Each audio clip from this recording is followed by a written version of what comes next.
yung pagkataranta niya sa kusina, Mars. Hindi. Gusto namin mataranta ka pa. Kala ko okay na yun. Hindi, Mars. Kailangan Hindi more, okay para more. sa amin. Sige. More taranta, more fun. Etong taranta namin para sa'yo. Let's go! Niyan. Pawisan na nga ako Go, sa Mars. pagluluto. Yun na. Mars Val! Mm. Minsan ba naisip mo nang mag-give up dahil nahirapan ka sa isang long-distance relationship? Oo o hindi? Hindi. Parang na lang po! Ano ba yung sagot mo, Mars? Yung totoo. Yung totoo, Mars. Saan ka nahirapan? Sa LDR o sa pagluluto para sa asawa mo? Saan ka mas nag-give up, Mars? No.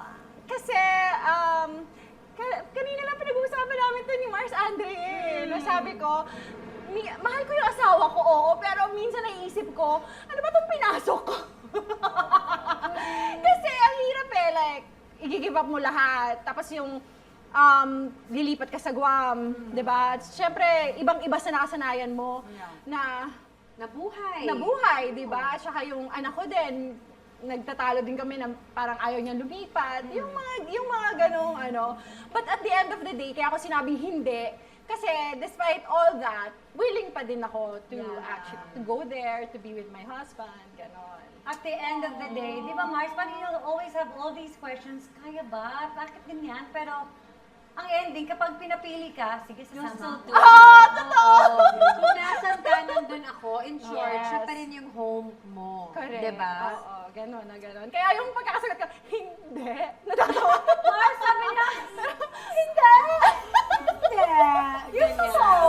Okay, yan ang explanation. Thank you, Mars. Mars, at excited kami sa mga mangyayari sa'yo in the future. Excited ako, Mars, na mag-post si Val ng mga paluto niya sa Oo. Ano mo, Ano yan? yan? Tututukan namin yan, Oo, Mars. kailangan mo Yung yan. journey mo towards becoming a good cook. So, sunod, magpa-vlog na ako tungkol sa pagluluto. I love it. Nakapanood talaga namin. Kasi ito, tuturuan tayo ni Mars Val sa vlog niya kung ano yung mga hindi dapat gawin pag nagluluto ka.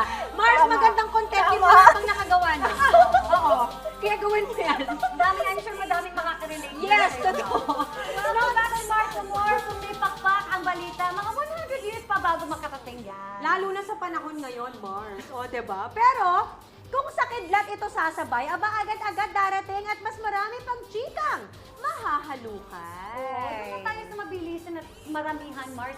Kaya naman, humanda ng mga Mars at chikahang di pwedeng pigilan. Let's do the Lightning Laglagan!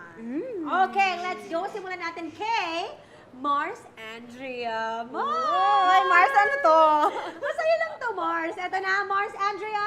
Magpakatotoo ka dahil laglagan na. Okay, Mars. Last time na nagpanting ang tenga mo sa galit. Kailan ba? Oh my. Oh my gosh, wala akong maalala. Tagal ko na bang hindi nagagalit? Wow, grabe Oy, at naman least, to. Mars, that's good for you. Ay, oo, wala akong maisip. So, matagal na. Oo, matagal na. Okay. Matagal na talaga. One thought na sumagi sa isip mo nung nalaman mong ikakasal na ang kapatid mo. Hindi ba ako ready? Lalaking ka-love team o babaeng ka-love team? Ay! Both. Kailan yung moment na nasabi mo sa sarili mo na never again? Never again. Ano ba?